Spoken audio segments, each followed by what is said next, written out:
USB. Hi, Sean. I talked to you yesterday. Good. You are fantastic. Thank you. Yes. A great host. Sean is great. Listen to his show. Absolutely, 95.5. One mic.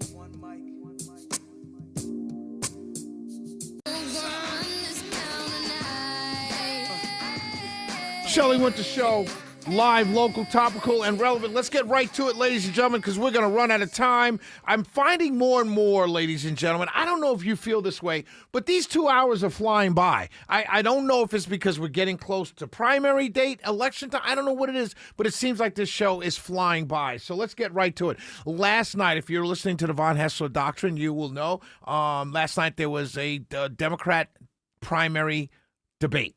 It was a real debate. Right?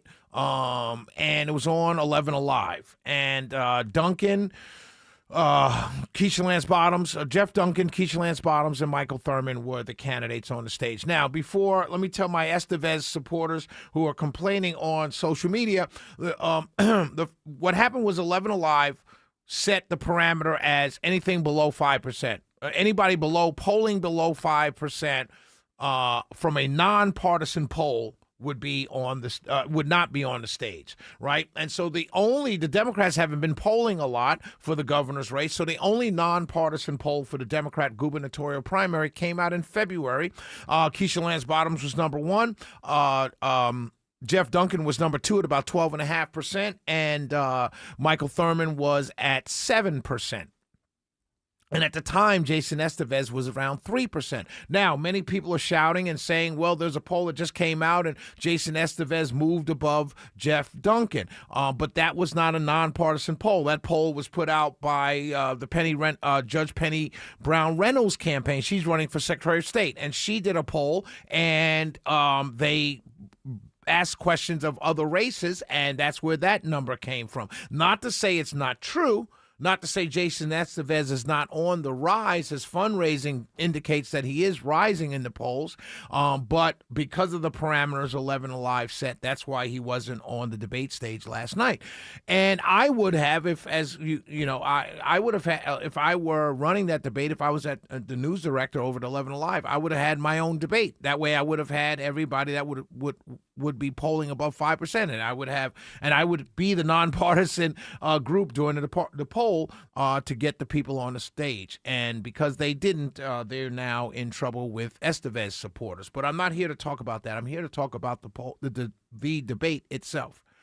So I've seen Republicans jumping out there and saying that, the Democrats are bad for Georgia. They're against, they're for illegal immigration, and they're for this, and they're against this, and all that stuff. And it's unfortunate because I'll tell you why. Last night I played for you, and it's not unfortunate. I'm not a Democrat. I'm not going to vote Democrat, so don't start that. But it's unfortunate because you don't get to hear people's ideas and policies when we do this. Here's the reason. Last night I talked about consultant Brian Robinson talking about debates and town halls are not, they don't need to do them. The people do too many. Well, here's why. Because you take someone out of context, you make an ad out of it, and you make them say, and you make it sound like they said something they actually did not say. And that's why debates and town halls become scary for candidates. Because something's going to be said in the answering of a question that you can pull and lift for 3 seconds and then drop it in an ad.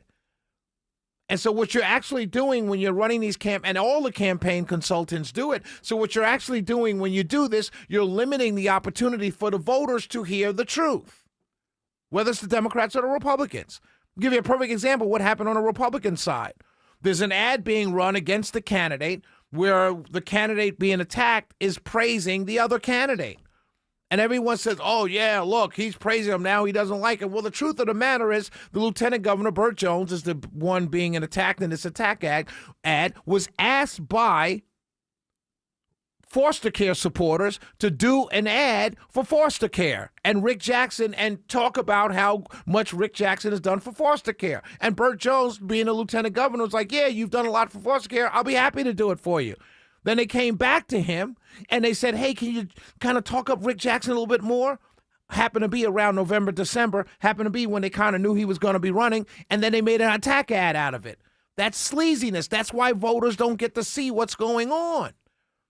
And that's why we don't get to know what you're going to do as governor, lieutenant governor, state senator, whatever it is.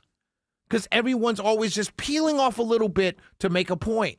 And the voters, we get shortchanged. And we're the ones you're trying to get to vote for you on either side. And I'm not defending Democrats here. I'm just simply telling you what I watched. I watched it today because I was on the air yesterday, as you all know. So this is on immigration. Right? This is, let's do Bottoms on immigration. I think she went first. Bottoms on immigration. Down towards the bottom there. You see it? Yep. Let's hit this one. Go ahead. When I was mayor of Atlanta, I closed our city jail to ICE because I could not be assured that we would be complicit in the family separation policy. That was a multi-year, multi-million-dollar contract. On a daily basis, federal, local, and state governments coordinate, as well as law enforcement agencies. But when we are dealing with Donald Trump's ICE in 2026, we certainly have to take a second look at what that collaboration looks like.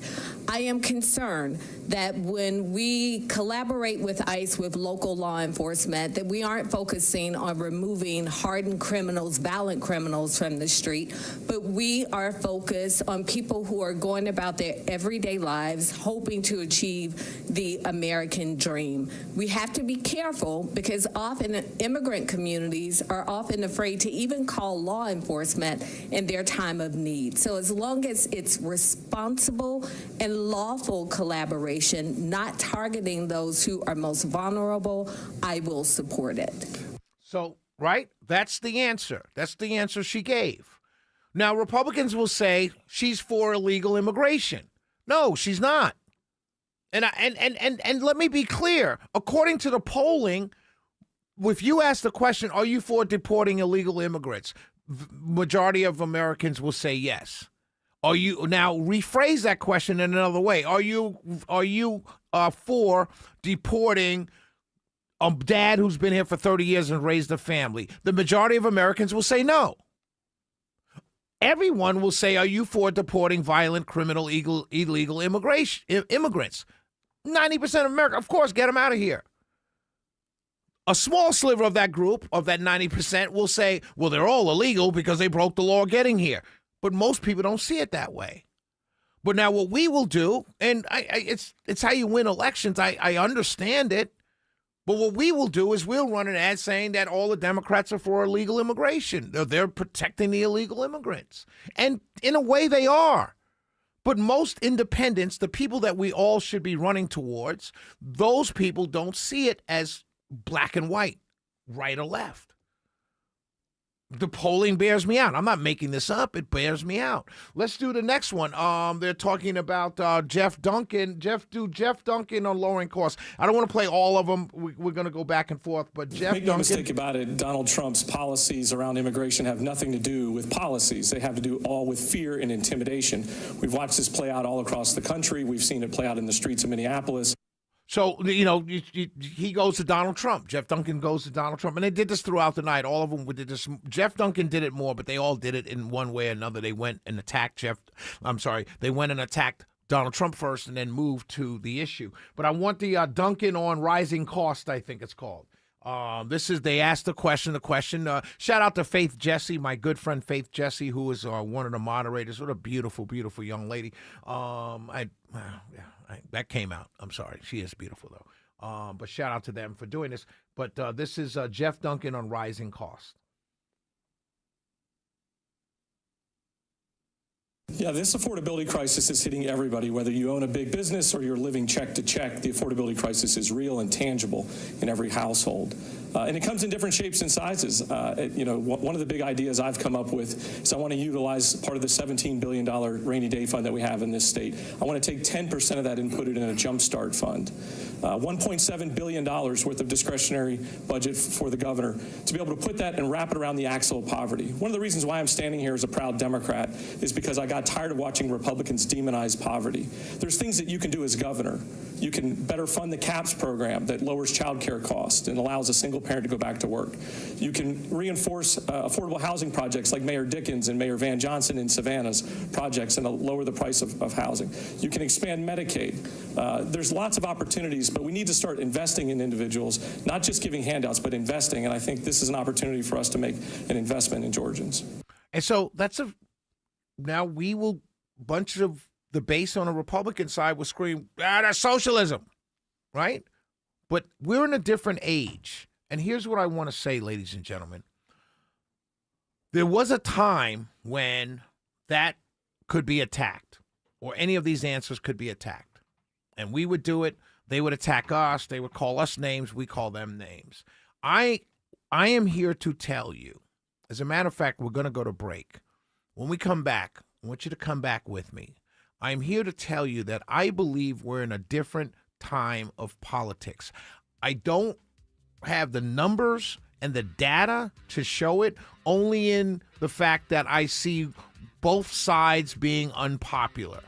Okay? And so when we come back, I want to tell you the time in politics that I think we are in, and why possibly running the same way as we've always ran campaigns on the left and the right may not work.